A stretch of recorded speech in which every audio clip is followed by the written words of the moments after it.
welcome back. This is part 2 of servicing the engines, and we are back in the engine bay.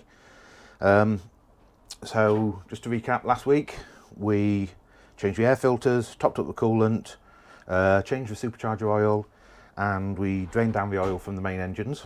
So this week we are going to change the primary fuel filters, the secondary fuel filters, the oil filters, and the impeller blades. So I think I'm going to start with impellers. They're the bits that bring the cold river water up through the cooling system to cool the engine, because obviously unlike a car we don't have big radiators or anything. So they live behind this metal plate here, and the water comes up here, through here, spinny wheel, and up here into the strainer. This is a simple little strainer, and then off into the charge coolers. So the first thing you want to do is you want to take the strainer caps off, which I should have done sooner. And you just want to crack the top here, because you see the water level rapidly drops down as that goes, and there you go, dropped all the way down. And if you, have I got a torch up here? So if we look down there now, you can actually see the existing impeller blade down the hole. So we're just going to take this plate off here, and then that way we will have access to the old impeller, pop it out. There's a paper gasket that goes around the edge here, and there should be a little rubber dot inside. And this is the new impeller kit. So we have the new impeller itself. We have a rubber O-ring, which we don't use on this engine. We have the paper gasket that, yes, it wants to hold a little bit flat, but yeah. And then we have this, which is just some, they call it impeller lube, but you could use washing up liquid if you don't have it. You just smear it on the blades and it will help it go in. Now the impeller sits in the housing, and I'll show you later, is crushed like this in the direction of rotation. So we've got to make sure that when we put in, if it rotates anti-clockwise and they are crushed that way, we've just got to make sure that when we put it back in, we put it back in the same way, otherwise it won't pump. And we just need to pay attention to the inside when we put it back in, because one side's just standard kind of channeled, and this side has got little grip bits on, some additional teeth just to help it grip and stay in place. So we just got to look at the existing impeller before we do it. So we'll start by taking the existing impeller apart, or the faceplate off, should I say. So it's a simple flat-headed screwdriver, or it looks to be maybe a socket if these won't budge. No. So I'll put a socket on those. Be back in a second. Right, socket set found. It is an 8mm socket that fits on, and we're just gonna crack them on all of them, and then I'm going to gently take them out by hand. We've got to be very careful we don't lose any of these little brass screws. So just make sure that they all turn freely. You don't have to do it by hand, but I'm just being extra cautious because I definitely do not have any spares of these. So yeah, right. I'm just going to take these out, and then we'll have a look inside.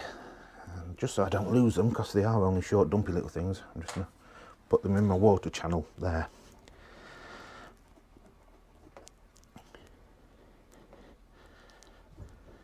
Now I'll put a towel down at my feet, if you can see it, little white thing, because I don't want to drip any water down on my feet or in the bilge if I can avoid it.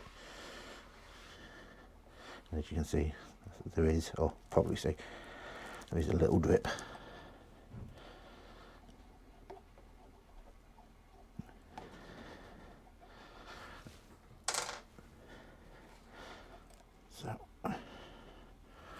So that's all the screws out. We're going to carefully take this plate off.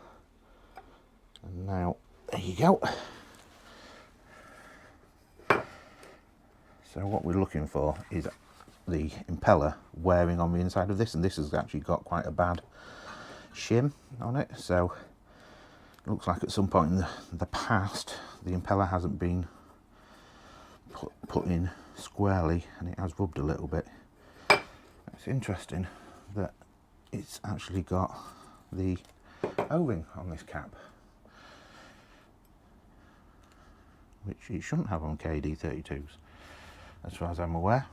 It should be the paper gasket, which is non-existent. Interesting. But look, you can see the way the blades are crushed, so basically we need to curve back on itself. So we've just got to make sure that as we put this back together, we put it back together in the same way, so we crush it the same way. I'm going to get a pair of pliers to pull this out, and because I don't have a proper impeller puller, shouldn't need it, a pair of pliers should pull it. And yeah, I'm just a little bit concerned this face isn't particularly smooth for a good seal, but it doesn't seem like it's ever leaked. Just intrigued that everywhere else normally has the paper gasket and this has had the O-ring instead. Interesting. We'll see if it's the same on the other engine or not, or whether it's an oddity just to this specific one. Maybe this water pump has been changed previously and they put this version on. Don't know, but yeah. So I'll pull that out. I'll be back in a second. Right, so got the old impeller out and it went in that way. So the bore is the smooth side on this side and the extra kind of stabby ones on the outer edge. Looking at it, the condition of it, there's no splits or anything on it. It's not worn, it's not grooved, apart from it holding its shape. That's absolutely fine. So all I'm going to do now is get my new one, stick my lubricant on it, and then chuck it back in. So I'll just put you down so I can show you this. Hopefully, this stuff goes everywhere.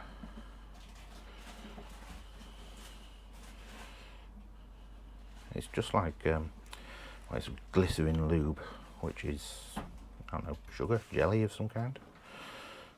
Don't actually know what glycerin is. If anyone knows, feel free to tell me. Make sure that there's plenty on.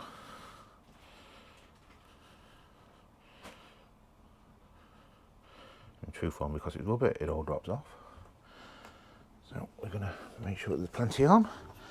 Then I'm going to have to put you guys down because I can't do this with one hand. So be back in a minute. So there we go. New impeller is in. Crushed back to the same order, same direction. Pushed in as far as it'll go. And yeah, so now all it needs to do is the cover putting back on, tightening back up, put the cap back on, and that's an impeller change. So I'll quickly do that and I'll do the other engine, then I'll be back and we'll do the filter changes. So see you shortly. Right, that's our impellers changed on both engines, all done. So now we're going to do the oil filter, and I'm going to do the one on the port engine first, because that's the easiest one for us to get to. The starboard one's a little bit more difficult. But first, quickly about filter removal tools. So there's loads of different types. There's this type, which I call the spider, because they have little arms that come out and go in. So what you do is you open them out, you put it over the filter like that, and then as you tighten and twist, the arms shrink down and lock onto the filter and take it out. The other type is this, which is more like a set of pliers, and you just put it around the filter, nip and twist, as you would expect. The final type is this, which is a chain type on a socket. And so these are very good where it's quite difficult to reach. So and each one has their own different usage. So this is good when you can't get down the sides of it, so you have to come on the filter from the end like that. This is good if you kind of you can't really get a thick tool like these legs round, so you get that round, put the socket set in, and then it just twists and tightens and you pull. And these are good when you have loads of space, which, as you can see here, for the oil filters at least, we have loads of space. So we're just going to use one of these tools. I have this, which is adjustable.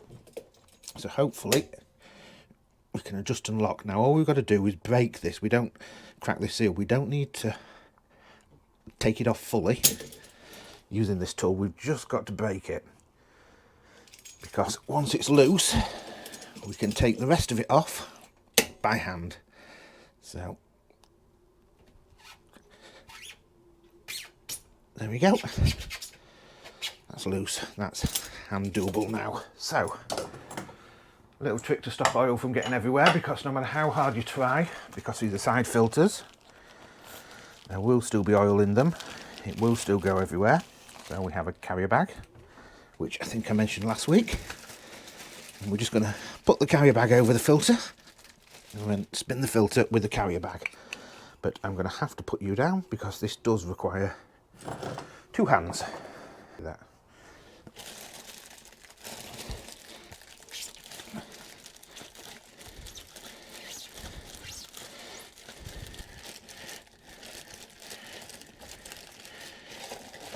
There we go. And then all you do, zip up your bag and your filter, and all the old oil is in there. Now we're not going to get rid of that just yet, because I am going to need that in a minute just to prep the new filter. But you'll see why in a second. So I'm just wiping the old oil off. You don't have to get it spotlessly clean. You're not trying to remove the oil here. You're just trying to clean up the mating faces and anywhere that's had a bit of dribble on it. So if you're a vertical mounted oil filter, you would go on like that. These are horizontal, go on like that. So normally what you would do is you would pre-prep the filter by putting some oil in it. You just kind of half fill it there. I don't know if that's going to be possible here. I'm just going to have a look at the other filter quickly and see if that's possible. But what I'll do is if I can, I'll put a bit in, and then all you do is you just run a bit of oil around this seam, this seal, just to make it greased and clean, rather than dusty and dry as it is at the moment. And you put it on and you turn it up, and you do it hand tight only. So you put it on, tighten it up as much as it will go easy, and just grab it and give it a last little twist. You're not trying to, you know, smash it up or torque it up to like 200 Newton meters. It's just literally hand tight. That's all it needs to be for a filter. So yeah, so I'm going to do that now, and I will be back shortly. Right, so welcome back again. We've now got both our new oil filters on, both there and there. So now we've just got the fuel filters left. So I'm going to do the primaries first, and I've never done this type of fuel filter before because it's different to cars, and this is the first part I've ever worked on. So what I was expecting to see was some kind of bleed nut and maybe hand pump, so that as I change the filters, they can, you know, I can manually prime them. I don't seem to have one, so instead of doing the secondary filters on the engine first, which does have a hand prime pump and a bleed nut, I'm going to do the primaries first. They'll drip a bit of diesel out, and what I might do is I might pour that into the new filters. But I need to have a look, see what kind of quality fuel it is, whether it's water split or not. So I'm just going to set the towel up before I crack these, and then I'm going to crack these. And as far as I can see, both of them take a dedicated feed from the engine, and although there's this is to allow, if this filter blocks, that filter to feed both engines, because these are our pipes in. So fuel comes this way through this filter, down that pipe to one engine, down that pipe through the filter, down that pipe to the other engine, and then that would allow one filter to feed both engines should one filter screw. And they both feed from the same engine pipe, so I don't need to isolate any one. It's not a case of I only changed this one because that one was never used. They both need changing. So yeah, so I'm going to set my towel up, and then I'm going to try and balance the GoPro somewhere, and I will crack these filters off, and we'll have a look, see what happens. Back in a minute. Right, hi all. Hope you can see those filters. So got my towel down, and we're just going to crack this primary filter. I can't see anything else that I need to do first, so just going to try and crack this off a little bit. Oh wow, these are on tight.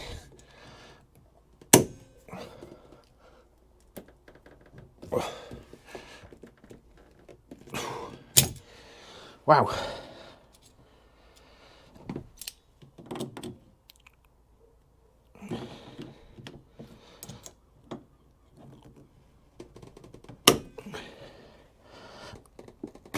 There we go. Oh wow, that was tighter than I would have liked. Whoever put these on wasn't scrimping for ensuring they were uptight. Right, okay, so that's loose now. We're just going to carefully take it off by hand and hope that we don't flood the engine bay with diesel. And there's definitely some coming out.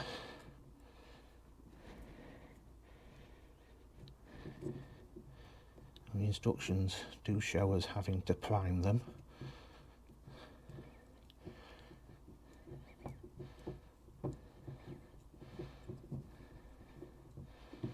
Oh. Wow. Absolutely crammed full. Right, so that's that out, and all I've done is I've poured the contents of the old filter into here up until the point that mank from the old filter started coming out, the separated water and everything, which actually there wasn't much, although there was a lot more diesel in the filter than I expected.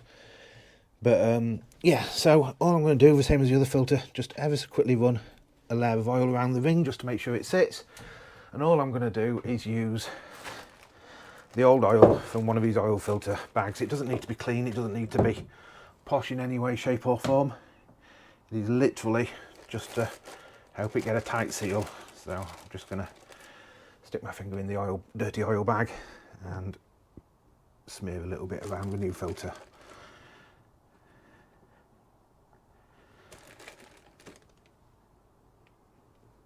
As I say, it doesn't need much. You're not trying to grease up a wheel or anything, just to help it seal. And put the new filter on. I'm going to screw it up.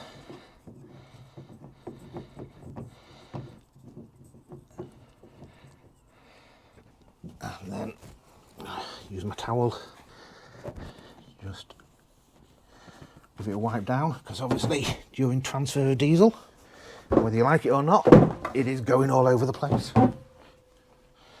So I'm just going to give it a good wipe down. And for those of you that don't know, diesel is quite oily, so everything gets slippy. So quick wipe down, make sure it's clean, grab it with our hands, just give it a good twist. There we go. Fuel filter 1, done. Right, so we finished draining down a bit more oil. I've got roughly 8 litres out of both engines, so roughly half of what I should have out. It's not enough, but I can't be arsed waiting any longer, it's coming out so slowly. So what I'm going to do is I'm going to put fresh oil in, get them both up to the right level on the dipstick so it's showing full, get the engine started. I'll run them for 6 months. Then I'll drain the entire lot down again, refill it again with fresh, so that'll mean that I will have changed at least 75% of the oil overall, because I don't seem to be able to get the dregs out the bottom. So yeah, I'm just going to fill both engines up now, and then we'll try giving them a start. We'll check that the impeller housings don't leak, we'll check that the primary fuel filters don't leak, we'll check that the oil filters aren't leaking, and yeah, make sure that they do actually start. Now the only thing that we haven't done yet is the secondary fuel filters on both sides, and I'll come back with a smaller fend to do those at some point in the future, someone who actually fits in the gaps, because there's no way I'm getting down there basically, or down there on that engine. So yeah, we'll just fill some oil up and we'll be back shortly. Right, moment of truth, see if anything leaks or not. So we're now both full of oil, everything's done. I'm going to try starting up the starboard engine first, which is this one. I'm going to let it run for a couple of minutes, I'm going to shut it off, and then I'm going to go and check the fuel filter, the oil filter, and I'm going to check the impeller pump plate, not only just for leaks, but also that it's getting cold. If it's not getting cold, it means that it's not pumping water up and I've done something wrong. So yeah, you would expect that plate to get touch cold. So Because I've drained down the primary filters and I didn't fully prime them to the top with diesel, this might take a few chugs and churns before it actually gets started, so we will see.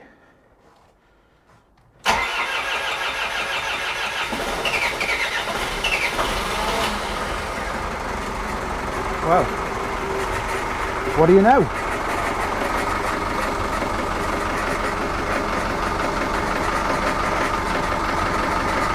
It's fired up.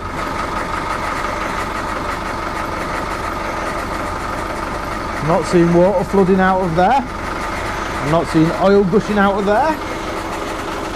And I'm not seeing diesel running down the filters. So, oh, there you go, that's it. Struggling for fuel. I'll be as it's hitting the airlock from that filter. But hopefully it should kick back up again in a minute as it starts to pump. As it fills that filter up and pulls more through.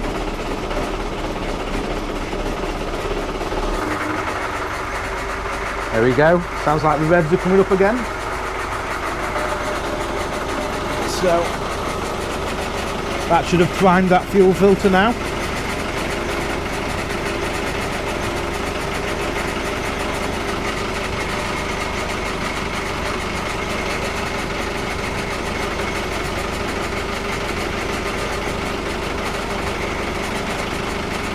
Yeah, just going to leave that running for a minute and then I'll check it and we'll be right back. Right, so we had our starboard engine running for 5 minutes. So let's first of all check this, the impeller, because it's closest. Yeah, it's cold to the touch and it's bone dry. So I would assume that that is working. Our fuel filters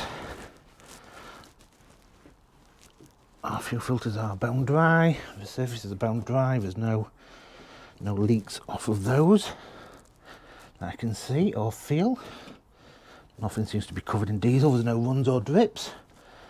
Our oil filter, spotless, so we're not leaking from around the oil filter. And our supercharger from the other week, there's a little bit of a drip from the supercharger bolt. Not much. Maybe that's because I didn't put a new O-ring on it. But what I'll do is I'll just nip that up next time we come down, because there's no drip from the top. So I'll just check the level. If it's okay, rather than topping it up, I'll just yeah, give that a little nip. We've not got anything appearing in the bilge that shouldn't be there. Everything appears as it should. So I would say that this engine is good, and have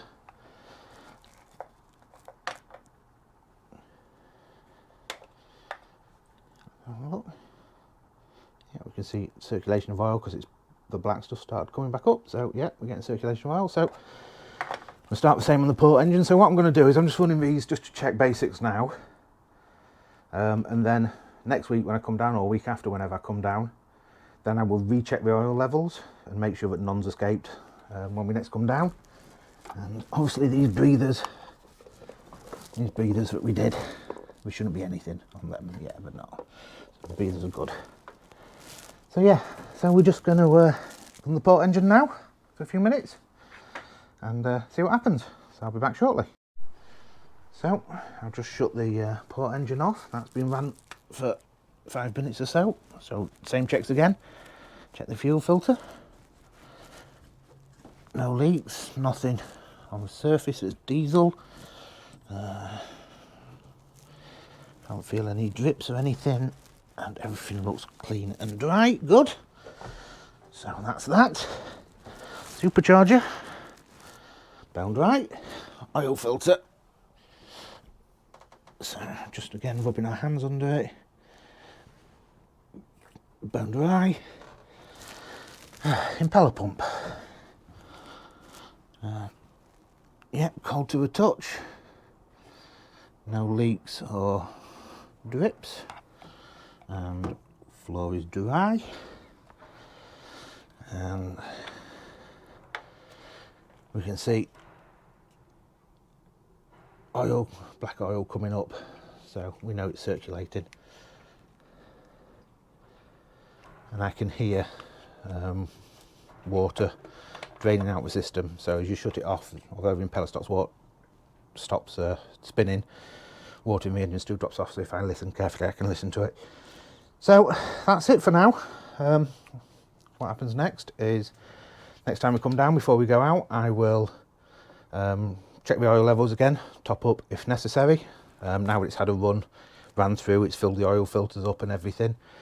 We'll check that, we'll check the coolant levels again before we go out, same standard checks as we normally do, and I'll nip up that supercharger bolt and we'll just double check the impeller housings. But that's it, we seem to be done. Yeah, engine servicing done. Took ages, and I just want to double check stuff next time just to make sure that we've not done anything wrong.